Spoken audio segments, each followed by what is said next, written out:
Hello नमस्कार मेरे सभी प्रिय साथियों को स्वागत है आप सभी का राधेश पाठशाला के आपके अपने इसी प्लेटफॉर्म पर। मेरा नाम है राधेश्याम केवट।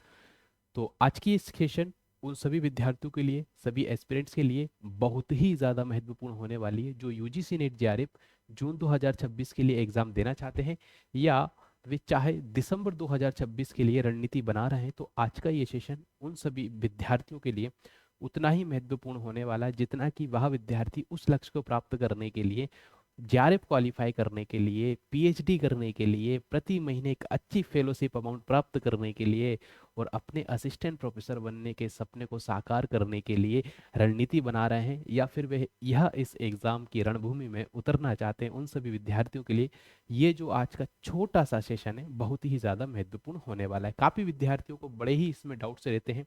अलग अलग तरह के कॉन्सेप्ट होते हैं, अलग अलग तरह के यूजीसी के रूल्स एंड रेगुलेशंस होते हैं, एनटी की कुछ गाइडेंस होती हैं, गवर्नमेंट्स की कुछ रिक्वायरमेंट्स होती हैं कि यह यूजीसी का पैटर्न क्या है। कोई कहता है कि सिर्फ पेपर वन को अच्छे से कर लेंगे तो पेपर पेपर वन को यदि अच्छे से कर लिया, पेपर टू में कम नंबर है तो एग्जाम क्वालिफाई हो जाएगा। कोई कहता है कि बस पेपर नंबर में थोड़े बहुत पेपर वन में नंबर लिया ना थोड़े बहुत, पेपर टू में अच्छे नंबर लाओगे तो जेआरएफ निकल जाएगा। ये सारे मिथ हैं। कोई कहता है कि इसमें सिर्फ दो या तीन चार ही अटेम्प्ट दे सकते हैं। कोई यह कहता है कि इसके लिए कुछ विद्यार्थी जो है ये एग्जाम नहीं दे सकते। तो आज अपनी इस क्लास में सभी के सभी डाउट्स को हम क्लियर करने वाले हैं। पहली बार आए तो राधेश पाठशाला को सब्सक्राइब कर लेना। एंड उन सभी विद्यार्थियों के लिए जो पहली बार तैयारी कर रहे हैं, प्रिपरेशन देना चाहते हैं, तो मेरी तरफ से एक बहुत बड़ी सरप्राइज न्यूज़ है आप सभी के लिए। आप लोगों को ये पीछे दिख रहा होगा, देखिए क्या लिखा है मेरे प्रिय विद्यार्थियों। यूजीसी नेट, एक मिनट,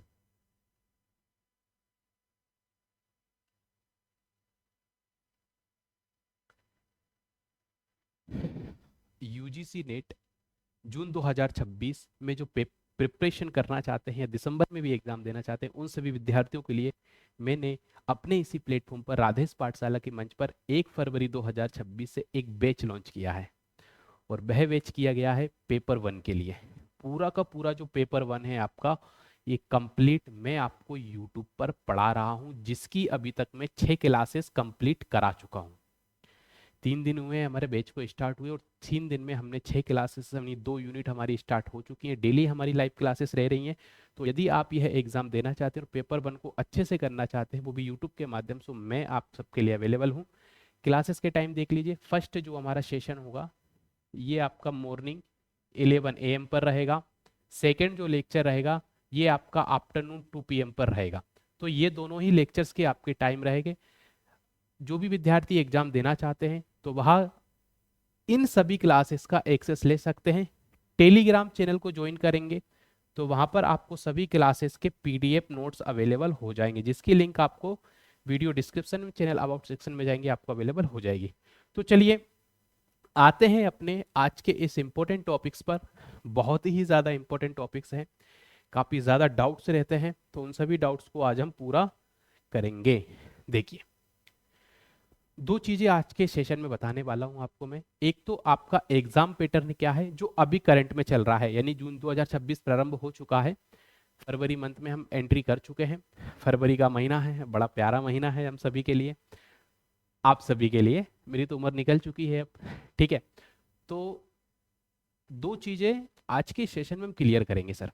पहली चीज कि एग्जाम का पैटर्न क्या है, कितने प्रश्न आते हैं, कितने मार्क्स मिलेंगे, क्या नेगेटिव मार्किंग होती है या नहीं होती है, कौन यह एग्ज़ाम दे सकता है, कौन कौन एग्ज़ाम के लिए एलिजिबल है, एज लिमिट क्या है, कितना पैसा इसमें मिलता है, फेलोशिप कितनी मिलती है, सारे के सारे डाउट अपनी इस एक क्लास में आज समाप्त करने वाले। फेलोशिप से लेके मैं आपको एज लिमिट बता दूंगा, सारे डाउट्स, पेन कॉपी उठा के बैठ जाइए।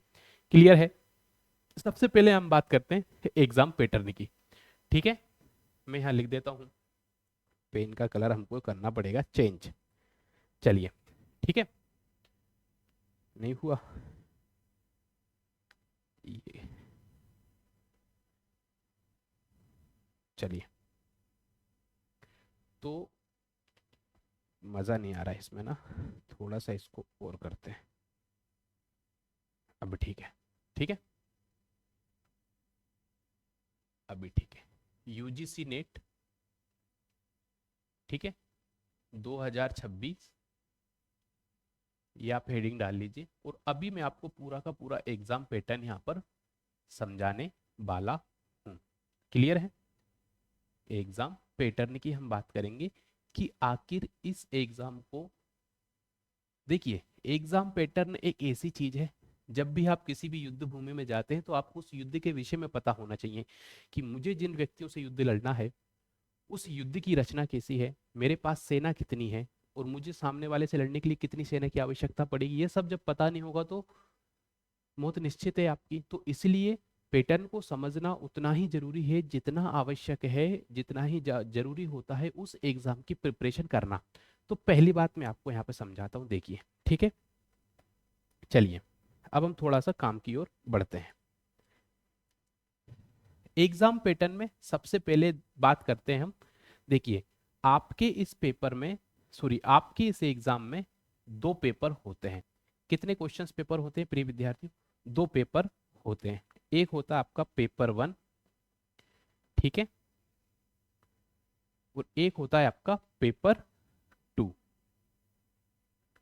क्लियर? Paper 1 and paper 2। अब बात करते हैं कि सर पेपर 1 में कितने क्वेश्चंस होते हैं। देखिए, पेपर अभी बता रहा हूं, पहले प्रश्न संख्या हम बात कर लेते हैं। पेपर 1 की यदि हम बात करें तो पेपर 1 में आपको मिलते हैं 50 प्रश्न। ठीक है, 50 प्रश्न या क्वेश्चंस इंग्लिश में भी लिख देता हूं आप सभी के लिए, 50 प्रश्न या क्वेश्चंस। ठीक है, पेपर 2 में आपको मिलेंगे 100 प्रश्न, यानी कि 100 प्रश्न या 100 क्वेश्चंस। तो ये पहली चीज हो गई आपकी। क्लियर? ठीक है, तो टोटल अगर मैं बात करूं आपसे, पेपर 1 और पेपर 2 टोटल कितने प्रश्नों का हो गया आपका? तो ये हो गया आपका 150, यानी 150 प्रश्न आपसे हमारे इस एग्जाम में पूछे जाएंगे और 150 प्रश्न के आपको नंबर मिलेंगे, यानी प्रत्येक प्रश्न होता है 2 नंबर का। तो इस हिसाब से आपके अगर मैं मार्क्स की बात करूं तो ये कितने मार्क्स का पेपर हो गया आपका? 300 मार्क्स का आपका ये पेपर होता है। चलिए, अब कुछ चीजें और मैं आपको इसमें बता देता हूँ काम की जो है। 300 मार्क्स का पेपर होता है, तो एक बात यहाँ लिख लीजिए, इस एग्जाम में नेगेटिव मार्किंग अभी तक तो नहीं है। ठीक है, यानी आपको नेगेटिव मार्किंग की टेंशन नहीं है, आप इसमें तुक्के भी लगा सकते हैं, तो आपको माइनस मार्किंग या नेगेटिव मार्किंग नहीं मिलेगी। पहली बात क्लियर हो गई है। चलिए, और क्या बात करते हैं सर इस एग्जाम के विषय में। तो देखिए, आपको और मैं आपको कुछ चीजें बता रहा हूँ, ये समझने का थोड़ा सा आप इसमें प्रयास करेंगे। ठीक है, नेगेटिव मार्किंग नहीं है, पहली चीज। दूसरी चीज, पूरा का पूरा जो पेपर 1 है एक ही शिफ्ट में कराया जाएगा। ठीक है, एक ही शिफ्ट में आपका पेपर होगा, यानी कि 1 शिफ्ट में आपका पेपर होगा। ठीक है, एक ही शिफ्ट में आपको 150 प्रश्न करना पड़ेगा। फिर मोड क्या होता है एग्जाम के? मोड की यदि मैं बात करूं, अभी करंट में जो है और फ्यूचर भी यही है जो मैं आपको बताने जा रहा हूं। तो एग्जाम का मोड रहेगा सीबीटी मोड में, यानी कि कंप्यूटर बेस्ड टेस्ट। ठीक है, एग्जाम का मोड क्या है मेरे प्रिय विद्यार्थियों? सीबीटी मोड में यह एग्जाम आपका कंडक्ट पूरा का पूरा कराया जाएगा। क्लियर? अब और क्या होता है एग्जाम पैटर्न की बात करते हैं सर। अभी क्वालिफिकेशन सबकी हम बात करेंगे, विस्तार से चर्चा करेंगे। क्लास बड़ी हो सकती है लेकिन बहुत इंपॉर्टेंट है, एक ही क्लास में सारे डाउट्स हो यूजीसी के मैं आपके समाप्त करने वाला हूँ आज की अपनी क्लास में। ठीक है, बस याद रखना, दो पेपर हैं, 50 प्रश्न 100 प्रश्न, टोटल मिलके कितने हुए प्रिय विद्यार्थी? 300 प्रश्न होते हैं। नेगेटिव मार्किंग नहीं होती, पेपर आपका एक ही शिफ्ट में कराया जाएगा, यानी कि जो 150 प्रश्न है वो आपको एक ही शिफ्ट में करना है। अब हम बात करते हैं समय की सर। समय कितना मिलता है इसके लिए? समय या टाइम की बात करता हूं मैं आपसे। तो समय और टाइम आपको मिलेगा इसमें 3 आवर्स का। ठीक है, 3 घंटे का समय होता है। 3 घंटे में आपको 150 प्रश्न तैयार करना होता है। अब पेपर 1 पेपर 2 की एक चीज, ठीक है, मैं यहाँ पे आपको समझाने जा रहा हूँ, इसको समझ लेना। बहुत सारे बच्चे यहाँ पे कंफ्यूज होते हैं। देखिए, पेपर 1 ये जनरल पेपर होता है। ठीक है, ये आपका जनरल पेपर होता है। ये पेपर सभी का, यानी कि अगर हम बात करें तो कितने सब्जेक्ट में ये पेपर कंडक्ट कराया जाता है यूजीसी नेट का? तो अभी ये पेपर कराया जा रहा है आपके पास 85 सब्जेक्ट में। ठीक है, कितने सब्जेक्ट याद रख लेना, 85 सब्जेक्ट में। आप देख सकते हैं यूजीसी का ऑफिशियल नोटिफिकेशन, वहाँ 85 सब्जेक्ट कौन कौन से, जितने भी ह्यूमैनिटीज के सब्जेक्ट होते हैं वो सारे होते हैं, मेडिकल साइंस वाले सब्जेक्ट को छोड़कर। इकोनॉमी हो, पॉलिटिकल साइंस हो, लिटरेचर्स हो, जितने भी लैंग्वेज से रिलेटेड सब्जेक्ट है वो सभी इसमें आ जाते हैं आपके। 85 सब्जेक्ट में यह एग्जाम कंडक्ट कराया जाता है। पेपर 1 जनरल रहता है, ये सभी को देना होता है। अब बात करते हैं सर पेपर 2 की। पेपर 2 आपका एमए में, यानी मास्टर का जो सब्जेक्ट होगा आपका, मान ली जैसे कि मैं मास्टर्स हूँ पॉलिटिकल साइंस है, ठीक है, तो मेरा जो पेपर 2 होगा इसमें ये भी पॉलिटिकल साइंस ही होगा। ठीक है, तो ये तो है पूरा एग्जाम का पैटर्न। अब हम बात करते हैं कि इस पेपर एग्जाम को देने के बाद हम क्या कर सकते हैं। ठीक है, इसके फायदे मैं आपको दिखा सकता हूँ, यूजीसी नेट के फायदे। यूजीसी में एक वर्ड और लिख रहा हूँ यहाँ पे, यूजीसी नेट जेआरएफ के बेनिफिट्स आपको मैं बताने वाला हूँ साथ में। ये क्यों बता रहा हूँ ये समझिए थोड़ा सा, देखिए। ठीक है, पहली बात है कि आप यहाँ से पीएचडी कर सकते हैं। ठीक है, पीएचडी में एडमिशन मिल जाएगा आपको। ठीक है, सेकंड, आप असिस्टेंट प्रोफेसर का एग्जाम देने के लिए एलिजिबल हो जाएंगे। ठीक है, असिस्टेंट प्रोफेसर का एग्जाम देने के लिए आप एलिजिबल हो जाएंगे, साथ ही आप पीएचडी में एडमिशन ले सकते हैं। अब ये साथ ही इसमें एक चीज आपको मिलती है जेआरएफ, और 2 साल बाद यही प्रमोट होकर मिलती है आपको एसआरएफ। ठीक है, ये जेआरएफ और एसआरएफ क्या है? जेआरएफ को कहा जाता है जूनियर रिसर्च फेलोशिप। जब आप 2 साल आपके इस जेआरएफ के हो जाते हैं, फिर आपको प्रमोट किया जाता है एसआरएफ में 2 साल के बाद। ये होता है सीनियर रिसर्च फेलोशिप। देखो होता कुछ नहीं, बस आपको इसमें फायदा ये कि आप अमाउंट आपका बढ़ जाता है। जेआरएफ में अभी लगभग 37 प्लस, यानी 37,000 प्लस मिलता है, और इसमें 6,000 और कुछ मिलेगा आपको। ये अलग अलग सिटीज के हिसाब से, सेंट्रल यूनिवर्सिटीज के हिसाब से, मेट्रोपॉलिटन सिटी के हिसाब से आपको कुल मिला के ये अमाउंट अगर मैं बात करूं तो, जेआरएफ की बात करूं, जेआरएफ में प्रति महीने आप लगभग 50,000 की फेलोशिप हर महीने लेते हैं। फिर जब आप 2 साल बाद जब प्रमोट होते हैं तो ये अमाउंट लगभग 55 से 60,000 तक पहुंच जाता है। ठीक है, तो ये आपकी, और ये कब तक मिलता है आपको फेलोशिप? ये फेलोशिप मिलेगी आपको 5 साल के लिए, 5 ईयर के लिए, यानी आप लगभग मैं बात करूं आपसे 35 लाख से लेके 40 लाख के बीच में आप अपनी फेलोशिप अमाउंट ले सकते हैं। ठीक है, 5 साल के अंदर अंदर। ये फेलोशिप मिल किस लिए रही? तो ये पैसा मिलता है आपको पीएचडी रिसर्च करने के लिए। तो ये चीज समझ में आ गई है। चलिए अब हम बात करने वाले हैं इसके एग्जाम पैटर्न की एक और चीज, कि सर रिजल्ट का जो सर्टिफिकेट होता है ये किन किन चीजों में दिया जाता है। देखिए रिजल्ट सर्टिफिकेट की मैं बात करने वाला हूं अब आपसे। ठीक है, रिजल्ट सर्टिफिकेट क्लियर। देखो ये बहुत इंपॉर्टेंट इंफॉर्मेशन है, एक ही क्लास में सारे डाउट्स क्लियर हो जाएंगे आपके। ए से 3 लाइन बनाइए। फिर यहाँ पे मैं आपको एक चीज लिख रहा हूं, इसको अच्छे से समझ लेना। ठीक है, पहला है जेआरएफ। अब यहाँ पे मैं थोड़ी आपको एज लिमिट भी बता दूंगा, एज लिमिट यहीं पर काम आएगी जेआरएफ रिजल्ट सर्टिफिकेट के लिए। और जेआरएफ के बाद हम यहाँ पे लिख लेते हैं नेट या असिस्टेंट प्रोफेसर। ठीक है,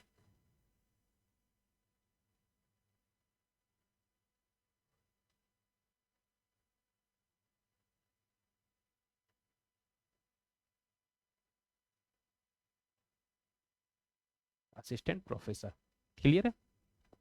चलिए ये इंफॉर्मेशन बहुत ही ज़्यादा ज़रूरी है, अगर नहीं तो फिर गड़बड़ आप करोगे जब फॉर्म फिल करोगे।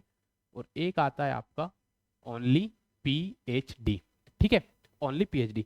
3 कैटेगरी में हमारे यूजीसी नेट जेआरएफ का जो एग्जाम का जो रिजल्ट है वहाँ डिक्लेयर किया जाता है। कौन कौन सा मेरे प्रिय विद्यार्थियों? एक है जूनियर रिसर्च फेलोशिप यानी जेआरएफ, जेआरएफ नेट। अब इस सर्टिफिकेट से क्या क्या हो सकता है और इसकी क्या क्या एज लिमिट है, वो 3 अच्छे से समझ लेना, वरना बहुत ज़्यादा बच्चे इसमें गलतियां कर कर आते हैं। मैं नहीं चाहता कि आप भी गलतियां करो इसमें। ठीक है, चलिए अब देखिए जेआरएफ की बात करते हैं सर, और इसमें साथ ही सर्टिफिकेट की वैलिडिटी भी होती है।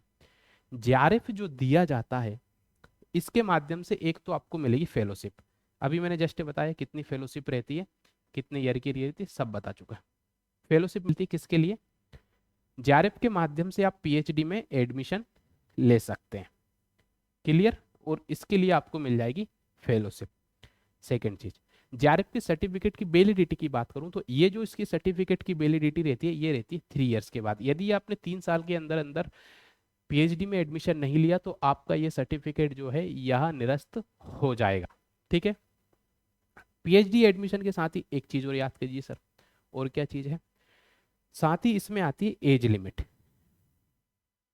एज लिमिट तो ये रहती है, जो रिजर्व कैटेगरी रहती है उनके लिए रहती है 35 ईयर, और जो अनरिजर्व कैटेगरी है उनके लिए रहती है 30 ईयर। यानी अगर आप जनरल कैटेगरी से हैं और 30 साल के हो चुके हैं तो आपको जेआरएफ की जो फेलोशिप है पीएचडी करने के लिए, जो हर महीने 50,000 55,000 रुपये मिलेगी आपको, वो नहीं मिलेगी आपको। क्लियर है। लेकिन यदि आप ओबीसी कैटेगरी से यानी रिजर्व कैटेगरी से हैं और आप 35 साल के अंडर में आते हैं तो आपको ये जेआरएफ फेलोशिप मिल सकती है, पहली चीज। अब और देखिए और क्या है इस एग्जाम में, दोनों चीज समझ में आ गई। क्वालिफिकेशन की बात करेंगे अभी अपन, निश्चिंत रहिए। अब हम बात करते हैं सर नेट की। इसमें सबसे पहली चीज, आप पीएचडी में आपको एडमिशन मिल सकता है। ठीक है, पीएचडी में एडमिशन ले सकते हैं। साथ ही आप असिस्टेंट प्रोफेसर के एग्जाम के लिए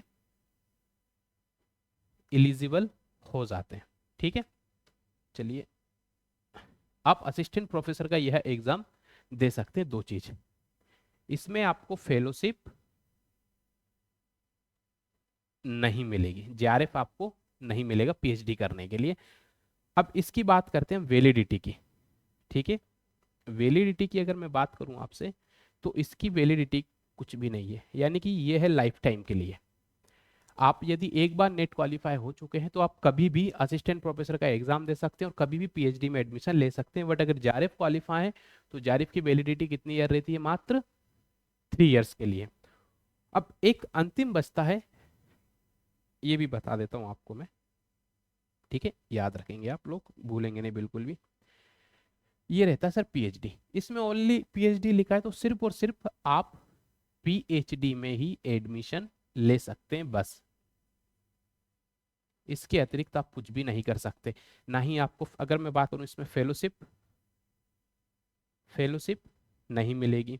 क्या असिस्टेंट प्रोफेसर का एग्जाम दे सकते हैं, असिस्टेंट प्रोफेसर का एग्जाम भी नहीं दे सकते। इसकी अगर मैं सर्टिफिकेट की वैलिडिटी की बात करूं आपसे तो वैलिडिटी इसकी रहती है ओनली 1 ईयर्स। यानी अगर आप पीएचडी ओनली सर्टिफिकेट में क्वालिफाई होते हैं तो आपको 1 साल के अंदर अंदर पीएचडी में एडमिशन लेना पड़ेगा। क्या इसमें कोई एज लिमिट है, क्या इसमें कोई एज लिमिट है, तो इसमें कोई भी एज लिमिट नहीं है। क्या नेट क्वालिफाई करने के लिए एज लिमिट है, तो इसमें भी एज लिमिट नहीं है। एज लिमिट सिर्फ किस में है, सिर्फ और सिर्फ जेआरएफ के लिए है, बाकी किसी में भी आपको एज लिमिट की वरीयता नहीं दी गई है। ठीक है, अब एक चीज और आपको नेक्स्ट जो मैं बताने जा रहा हूं उसको थोड़ा सा आप समझने का प्रयास करेंगे सभी साथी।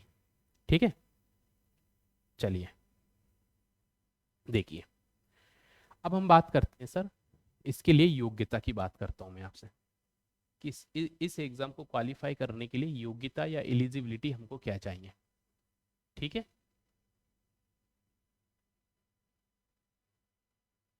एलिजिबिलिटी क्या होनी चाहिए, सबसे पहली बात करता हूं मैं एजुकेशनल लेवल पे। ठीक है, एजुकेशनल क्वालिफिकेशन, क्वालिफिकेशंस क्या क्या चाहिए इस एग्जाम को क्वालिफाई देने के लिए।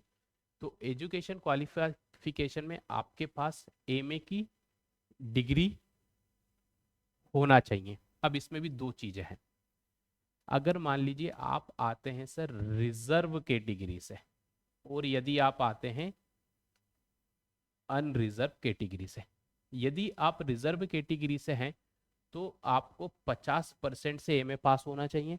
अनरिजर्व कैटेगरी से है तो आपको 55% से एमए की डिग्री में मार्क्स, आपको इतने इतने मार्क्स चाहिए ही पड़ेंगे, दूसरा कोई आपके पास विकल्प नहीं है। क्लियर है, समझ में आ गया इतना आपको। ठीक है, चलिए और क्या है इसमें, तो वो भी आप अभी देख लीजिए, मैं आपको भी थोड़ा सा समझा देता हूँ। ठीक है, पहली चीज हो गई आपके पास एजुकेशनल क्वालिफिकेशन में ही एक चीज होती है आपके पास सेकंड नंबर की। अभी आप देखोगे एनईपी 2020 के आने के बाद अभी जो एक 4 ईयर के इंटीग्रेटेड कोर्स चल रहे हैं। ठीक है, 4 ईयर के जो कोर्स में जो बच्चे पढ़ाई कर रहे हैं अपनी, जैसे बीए प्लस एमए माना जाता है बेसिकली, तो इसमें भी आपके पास योग्य, तो ये बच्चे भी यूजीसी नेट जेआरएफ का एग्जाम दे सकते हैं, जेआरएफ से पीएचडी कर सकते हैं, फेलोशिप भी ले सकते हैं। बट इसमें क्या है, इसमें भी थोड़ा सा एक, अगर आप रिजर्व कैटेगरी से हैं और यदि आप अनरिजर्व कैटेगरी से हैं, तो यदि आप रिजर्व कैटेगरी से हैं तो आपको चाहिए पड़ेंगे यहाँ, नहीं रिजर्व की बात चल रही ना, तो 70% से आपको एमए पास करना पड़ेगा। अनरिजर्व कैटेगरी से है तो 75% आपको कहाँ चाहिए, आपके इस 4 ईयर में फाइनल में आपकी जो मार्क्स परसेंटेज होना चाहिए, यदि ये परसेंटेज है तो आप ये एग्जाम क्वालिफाई कर सकते हैं, कोई इशू नहीं है। परंतु इससे सिर्फ और सिर्फ आप पीएचडी कर सकते हैं बस, ठीक है, पीएचडी कर सकते हैं। ये वाले जो बच्चे होंगे ये पीएचडी कर सकते हैं, फेलोशिप ले सकते हैं, पीएचडी करने के लिए फेलोशिप भी ले सकते हैं, ठीक है। परंतु क्या नहीं होगा, आप इस एग्जाम से यदि 4 ईयर के इंटीग्रेटेड कोर्स हैं, आप ये क्वालिफाई करते हो, नेट आपका क्वालिफाई होता है तो, लेकिन आप असिस्टेंट प्रोफेसर का एग्जाम देने के लिए एलिजिबल नहीं है। आपको क्या करना पड़ेगी, इसके लिए आपको एमए करना पड़ेगी, एमए करेंगे तब कहीं जाके आप असिस्टेंट प्रोफेसर देंगे, ठीक है।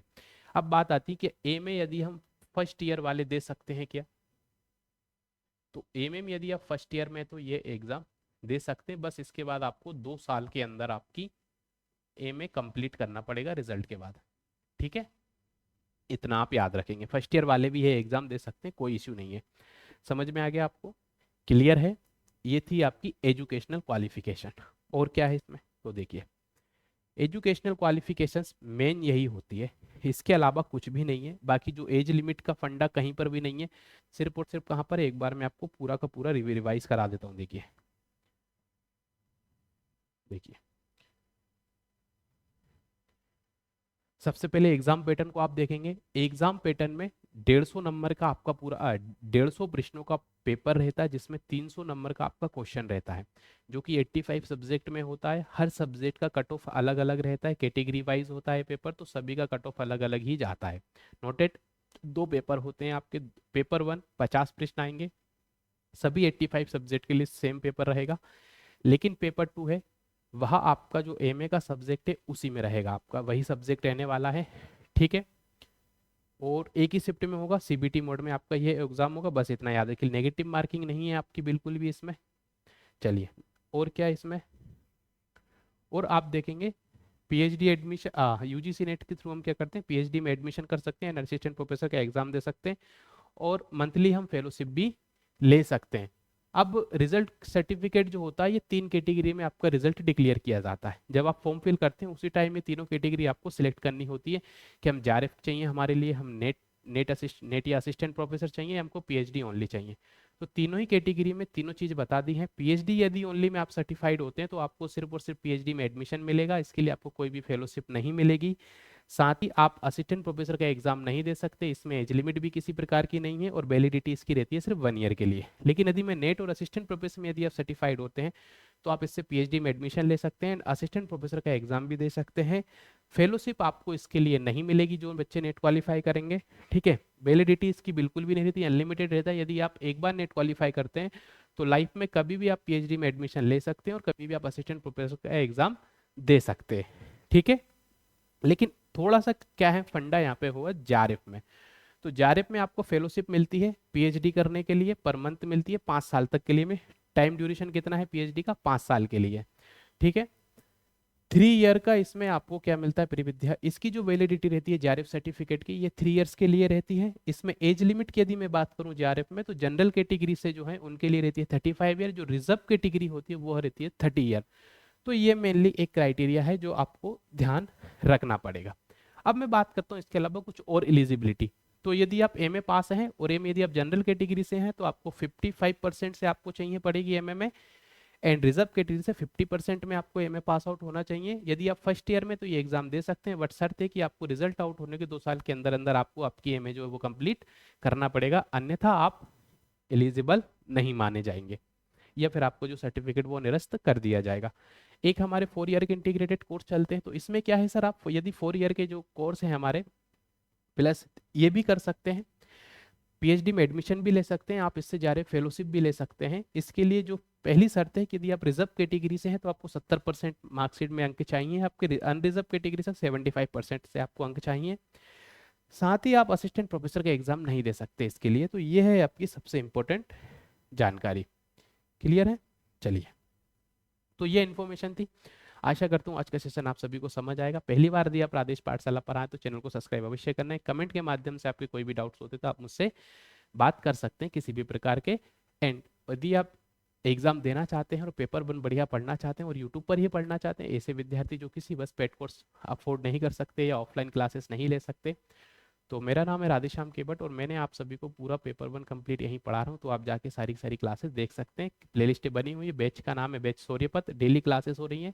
तो आप 11 पहली क्लास हमारी सुबह 11 बजे रहती है, सेकंड क्लास हमारी आफ्टरनून 2 PM पर रहती है। तो आशा करता हूँ आपको जानकारी पसंद आई होगी। तो मिलते हैं किसी अगले सेशन में। जय हिंद, जय भारत।